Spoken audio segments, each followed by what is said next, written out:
Guys, நம்ம செத்ததுக்கப்புறம் நம்ம பிரெயினில் என்ன நடக்கும்னு தெரியுமா? வாங்க தெரிஞ்சுக்கலாம். நம்ம செத்ததுக்கப்புறம் ஃபர்ஸ்ட் 10 செகண்ட்ஸ் பிரெயின் அலைவாக தான் இருக்கும். ஸோ இந்த 10 செகண்டில் தான் லாஸ்ட் தாட்ஸ் அண்ட் லாஸ்ட் மெமரிஸ்னு சொல்லப்படுறது எல்லாமே ஃப்ளாஷ் ஆகலாம்னு சயின்டிஸ்ட் சொல்கிறாங்க. 30 செகண்ட்ஸ் அப்புறம் ஆக்சிஜன் சப்ளை கம்ப்ளீட்டாக ஸ்டாப் ஆகிடும். 2 to 3 மினிட்ஸில் எனர்ஜி இல்லாமல் பிரெயின் செல்ஸ் நியூரான்ஸ் எல்லாமே ஸ்லோவாக டேமேஜ் ஆக ஸ்டார்ட் ஆகும்.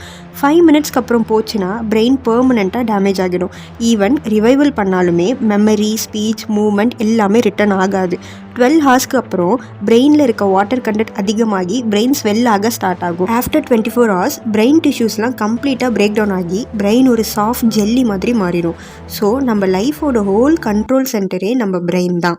அண்ட் செத்ததுக்கப்புறம் வரக்கூடிய அந்த ஃபர்ஸ்ட் 10 செகண்ட்ஸில் உங்கள் பிரெயினில் எந்த தாட் ஆர் எந்த மெமரி ஃப்ளாஷ் ஆகும்ன்றத கமெண்ட்டில் சொல்லுங்கள். ஓகே எமோஷனல் மோட்க்கு போனதெல்லாம் போதும். மறக்காம ஆமி ஃபேக்ட்ஸ் அண்ட் டிப்ஸை லைக் அண்ட் சப்ஸ்கிரைப் பண்ணிக்கோங்க. தேங்க்ஸ் ஃபார் வாட்சிங்.